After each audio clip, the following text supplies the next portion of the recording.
Hi comrades, this is NSSR Nakka Shivashankar, high court of AP and trial courts advocate. మిత్రులారా, గౌరవ న్యాయస్థానం వారు, అలహాబాద్ న్యాయస్థానం వారే, అలహాబాద్ హైకోర్టు వారు senior citizens maintenance tribunal can't adjudicate on property ownership claims అనే అలహాబాద్ హైకోర్టు వారు పునరుద్ఘాటించడం జరిగింది.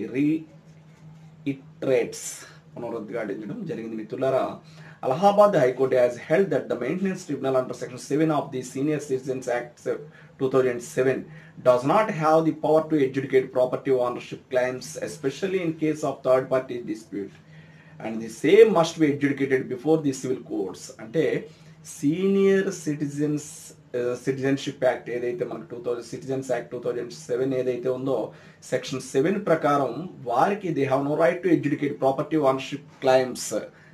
ఖచ్చితంగా సివిల్ కోర్ట్సే వాటిని డిస్ప్యూట్ని ఎడ్యుడికేట్ చేయాలి తప్ప సీనియర్ సిటిజన్షిప్ యాక్ట్ ఏదైతే సీనియర్ సిటిజన్స్ యాక్ట్ 2007 అందులో సెక్షన్ 7 ఏదైతే ఉందో దాని ప్రకారం వారు ప్రాపర్టీ క్లైమ్స్ని ఎడ్యుడికేట్ చేయడానికి లేదు. ఎస్పెషల్లీ థర్డ్ పార్టీ డిస్ప్యూట్కి సంబంధించి అని చెప్పి వారి యొక్క తీర్పులో భాగంగా వారు పునరుద్ఘాటించడం అంటే రీట్రేట్స్ చేయడం జరిగింది అలహాబాద్ హైకోర్టు వారు. మిత్రులారా, ఏదైతే సివిల్ కోర్ట్స్ ఉన్నాయో ఆ సివిల్ కోర్ట్సే ప్రాపర్టీ క్లైమ్స్ని ఎస్పెషల్లీ థర్డ్ పార్టీకి సంబంధించి కూడా సివిల్ కోర్ట్సే చేయాలని చెప్పి వారు పునరుద్ఘాటించడం జరిగింది. వారు రీట్రేట్ చేయడం జరిగింది అలహాబాద్ హైకోర్టు వారు. మిత్రులారా, if you have any problem please contact 9855 9095.